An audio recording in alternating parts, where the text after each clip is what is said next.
Can sleep apnea actually kill you? Now, the Sleep Apnea Organization covered this issue and talked about Carrie Fisher's death.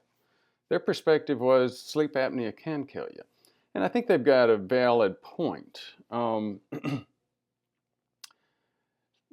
You may think about that and say, well, there were drugs involved and that's what killed her, and people were trying to hide that fact. Well, there were a lot of facts. There were also a lot of suppositions around Carrie Fisher's death. And my point here is not really so much what Carrie Fisher died from. My point is, can and does sleep apnea kill people? And can it kill you? If you have it. I think the answer is yes. But we'll get to some of the rationale behind that a little bit later. A couple of things about Carrie Fisher's death. She was on a flight. She did sleep. She had some sleep disordered breathing sessions. What is sleep disordered breathing, and why do you hear that term sometimes instead of obstructive sleep apnea? Another question related to all this is, can skinny people get sleep apnea? I had a viewer mention my comment about I have mild to moderate sleep apnea, and I'm obviously thin. The answer is yes, of course you can. Is it worse, and does obesity increase the risk? Absolutely it does. But there's no question. Yes, thin, skinny people can get sleep apnea.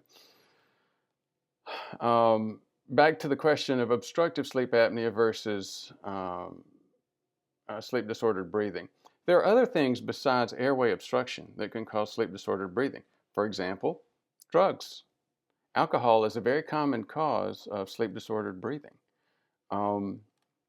Another one is congestive heart failure. There was actually a good New England Journal article on sleep disordered breathing and congestive heart failure. I'm not going to cover that today. I will cover that in a later video.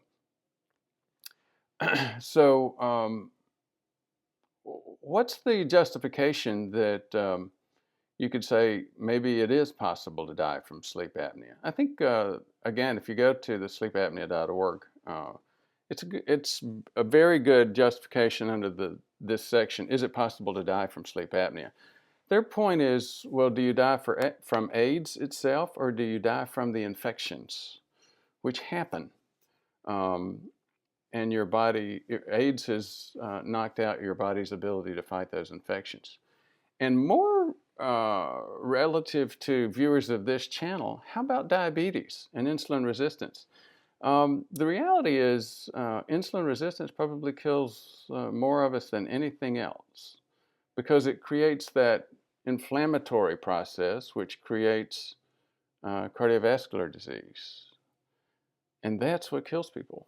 Well, again, back to the same question, is it the insulin resistance, or the inflammation, or the cardiac event itself?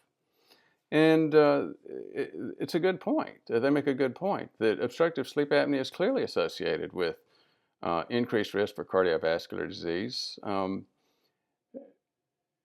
And again, I think I will cover that a little bit later in terms of several other videos that talk about the cycle of sleep disordered breathing and the impact on